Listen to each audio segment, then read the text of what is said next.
Selamat sejahtera, kami ingin membentangkan tajuk mengenai social learning theory di mana ahli kumpulan kami terdiri daripada 5 orang, iaitu saya Nurul Amalina dan ahli kumpulan saya Nur Kristina Izzati, Akalisha, Muhammad Nazrin dan Siti Qurrata Aini.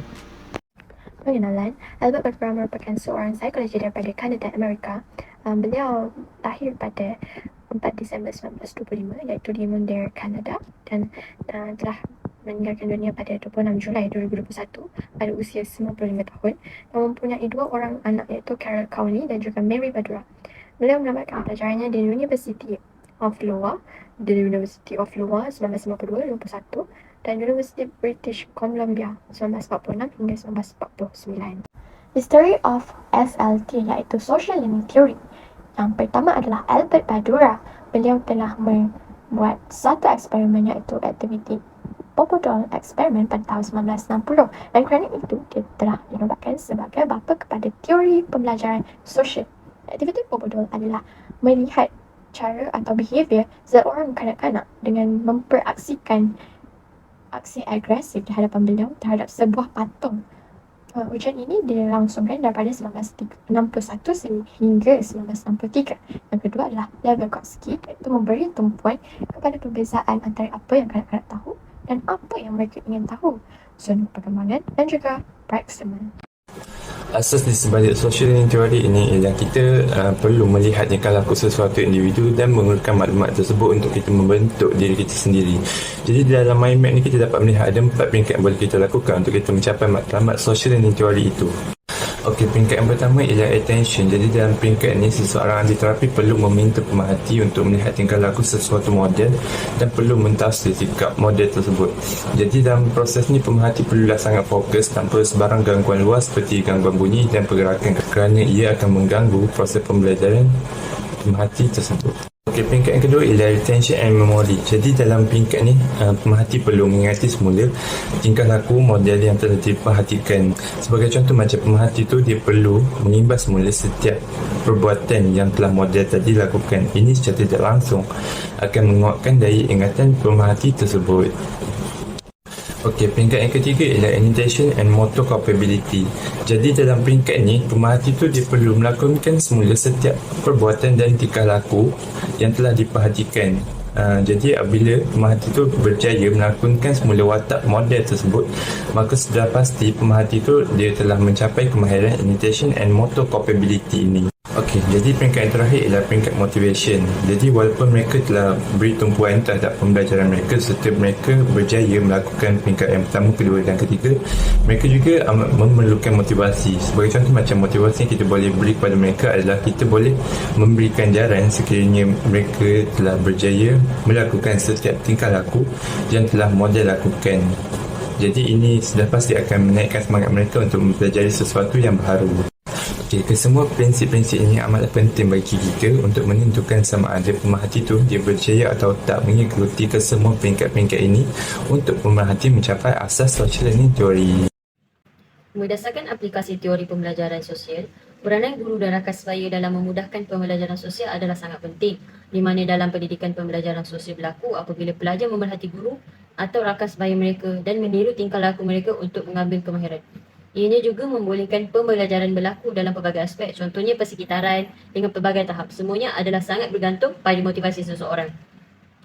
Untuk pelajar mengaplikasikan kemahiran yang baru diperolehi dan ingin pengetahuan yang berkekalan, mereka perlu memahami kaedah mencuba sesuatu yang baru. Atas sebab ini, selalunya idea yang baik untuk menggunakan positive reinforcement sebagai sokongan dalam pembelajaran. Okey, seterusnya bagaimana cara penggunaan teori pembelajaran di bilik darjah. Cara-cara yang boleh diaplikasikan adalah dengan memupuk hubungan sesama pelajar. Seterusnya, memantau penggunaan media sosial kerana ini boleh dijadikan sesuatu objek peniruan secara tidak langsung. Jadi, guru boleh menasihati mereka tentang jenis program yang boleh dipilih dan yang harus ditolak. Selain itu, mengiktirafkan dan memberi ganjaran kepada pelajar yang menunjukkan tingkah laku yang baik.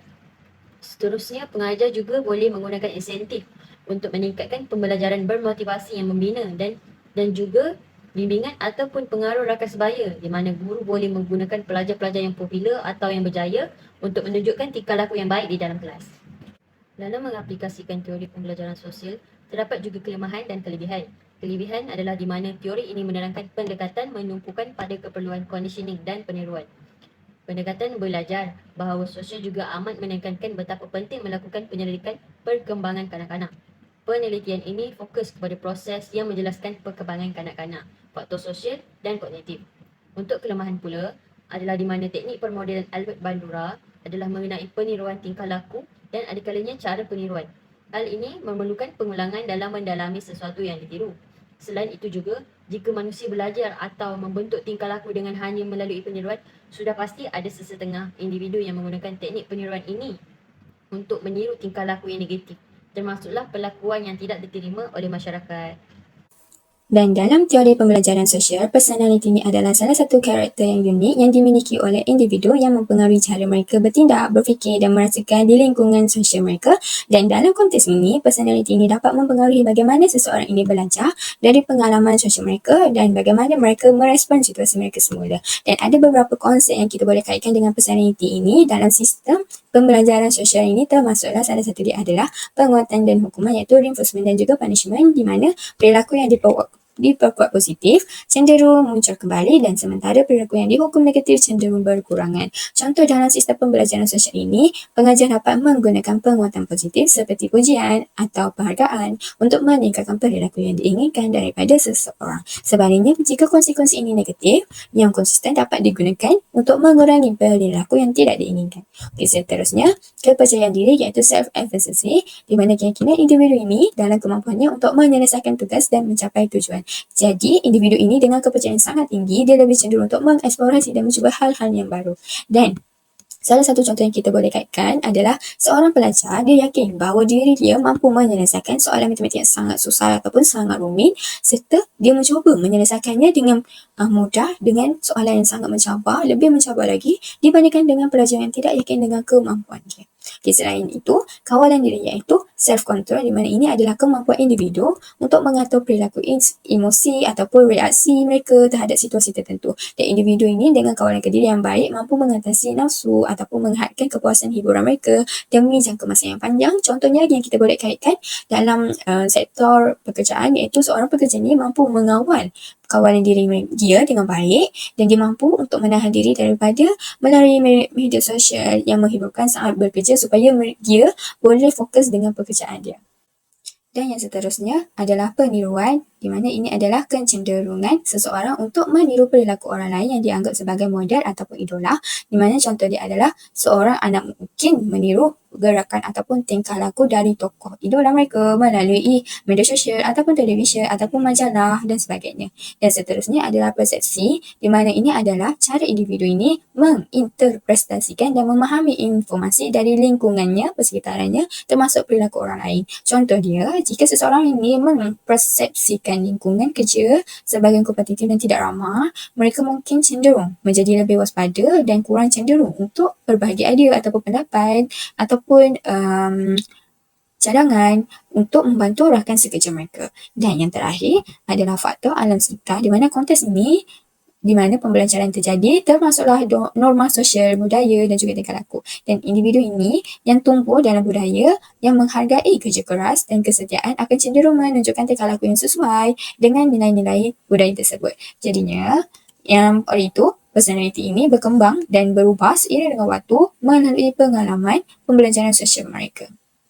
Ini adalah eksperimen yang sangat terkenal yang dinamakan sebagai Bobo doll, iaitu eksperimen ini dilakukan untuk melihat perilaku kanak-kanak yang meniru perlakuan orang dewasa tadi yang bertindak secara agresif.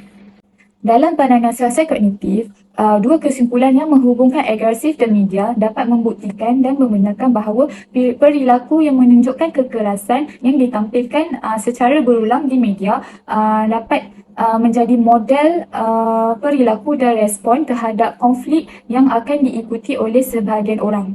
Contohnya dengan cerita The Joker, telah berlaku, sewaktu ditayangkan telah berlaku penembakan secara brutal dan secara rambang di dalam panggung wayang di Century, Colorado.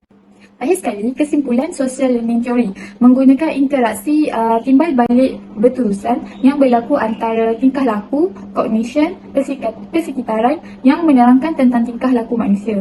Determinism timbal balik menawarkan manusia peluang untuk mengawal nasib mereka dan menetapkan sepadan keupayaan dan hala tuju mereka.